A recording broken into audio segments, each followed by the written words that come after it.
Sir একটু সামনের দিকটা আগে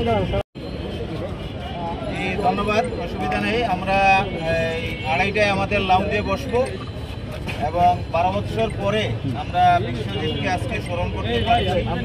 ট্রেনটা এখন প্রায় চূড়ান্ত পর্যায়েই আছে। আশা করি খুব দ্রুত সেটা বাস্তবায়ন হবে এবং আমরা বিশ্বাস করি যে যেহেতু জগন্নাথের পাশেই এই স্থানটি, বিশ্বজিৎ সমগ্র বাংলাদেশ যতদিন টিকে থাকবে, সে ফেসিবাদের আক্রমণের শিকার হয়েছিল, বাংলাদেশের মানুষের মুক্তির জন্য একটি স্মারক হিসেবে সেটি কাজ করবে।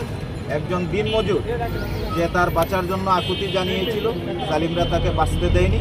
এখান থেকে প্রত্যেক জালিমরা শিক্ষা নিবে যে কেউ কারো উপর জুলুম করবে না।